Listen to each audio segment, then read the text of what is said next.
Hi welcome to my channel Madhu's education hours. This is your Madhusudan. ఈరోజు వీడియోలో AP EAMCET final phase results వచ్చిన తర్వాత first ఫేజ్లో వచ్చిన సీటే కొంతమందికి వచ్చింది.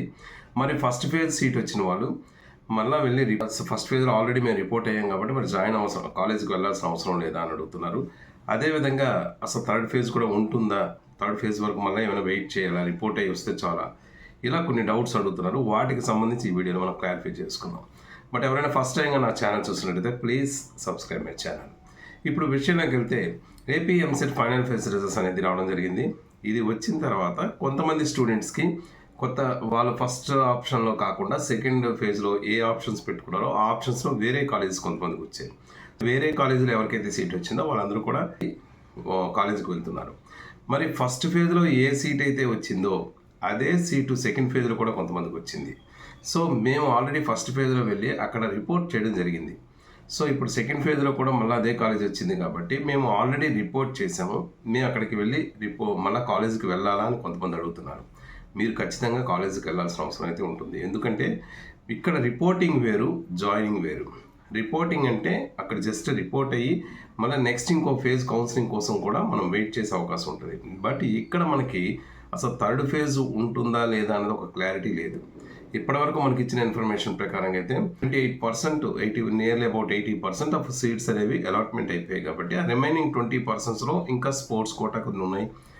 ఏదేమైనా థర్డ్ ఫేజ్ అనేది ఉంటుందా లేదా అనేది కన్ఫర్మేషన్ వాళ్ళు ఇవ్వలేదు. అఫీషియల్గా ఎటువంటి ఇన్ఫర్మేషన్ మనకు లేదు. కాబట్టి మీరు ఖచ్చితంగా కాలేజీకి వెళ్ళి 20వ తారీఖు లోపు, ఈ ఆగస్ట్ 20th లోపు ఖచ్చితంగా జాయిన్ అవ్వాలి. ఇక్కడ జాయిన్ అవ్వడం అంటే ఏం తీసుకెళ్ళాలంటే మీ యొక్క ఇంటర్మీడియట్ యొక్క టీసీ తీసుకొని వెళ్ళాలి.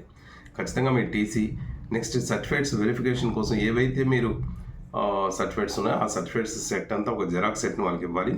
టీసీని మాత్రం, ఒరిజినల్ టీసీని మాత్రం కాలేజీకి సబ్మిట్ చేసి అక్కడ మీరు జాయిన్ అయినట్టుగా ఒక అక్నాలెడ్జ్మెంట్ తీసుకోవాలి. ఇది ప్రతి ఒక్కరు కూడా చేయాల్సిన పని. ఇక మాకు ఈ కాలేజీ నచ్చలేదు, మాకు వచ్చిన ఈ సెకండ్ ఫైనల్ ఫేజ్లో వచ్చినటువంటి కాలేజీ నచ్చలేదు, బ్రాంచ్ నచ్చలేదు, మేము మళ్ళీ మరొక ఫేజ్ కౌన్సిలింగ్ ఇస్తాడేమో వెయిట్ చేస్తాము అనుకున్న వాళ్ళు ఎవరైనా సరే అటువంటి వాళ్ళు కూడా 20వ తారీఖు లోపే ఒక డెసిషన్ తీసుకోవాలి. ఎందుకంటే ఒకవేళ 20వ తారీఖు లోపు మీకు డెసిషన్ ఏది రాకపోయినా ఇంకా థర్డ్ ఫేజ్ వస్తుందేమో అన్న ఆలోచనతో మీరు కానీ ఉండిపోయారు అనుకోండి, ఏ కాలేజ్ థర్డ్ ఫేజ్ కౌన్సిలింగ్ ఇస్తే వెల్ అండ్ గుడ్. ఒకవేళ థర్డ్ ఫేజ్ కానీ ఇవ్వకపోతే, కౌన్సిలింగ్ కానీ థర్డ్ ఫేజ్ అనేది కానీ లేకపోతే అప్పుడు ఈ సెకండ్ ఫేజ్తో ఫైనల్ అయిపోతుంది. అప్పుడు మీరు జాయిన్ అవ్వాలంటే మనం జాయిన్ అవ్వడం కావదు. సో ప్రతి ఒక్కరు కూడా 20వ తారీఖు లోపు మీకు ఏ కాలేజీలో సీట్ వచ్చిందో ఆ కాలేజీకి వెళ్ళి జాయినింగ్ అనేది చేసుకోవాలి. ఈ 20వ తారీఖు లోపు కానీ థర్డ్ ఫేజ్కి సంబంధించి ఏమైనా అప్డేట్ వచ్చినట్టయితే ప్రాబ్లం లేదు, అప్పుడు మీ డెసిషన్ అనేది మార్చుకోవచ్చు. సో ఇది ఈ వీడియోకి సంబంధించి. ఈ వీడియో ద్వారా మీకు ఒక అప్డేట్ ఇవ్వడం జరుగుతుంది. ఇక థర్డ్ ఫేజ్ ఉంటుందా లేదా అనే దాని మీద ఇప్పటివరకు అయితే ఒక అప్డేట్ లేదు. చాలామంది పేరెంట్స్, స్టూడెంట్స్ కూడా గవర్నమెంట్కి రిప్రజెంటేషన్ ఇస్తున్నారని తెలిసింది. అది ఏమైనా అప్డేట్ ఉన్నట్టయితే తప్పకుండా నా ఛానల్ ద్వారా మీకు తెలియజేస్తాను. Thank you so much for your watching. This is your Madhusudan. Thank you.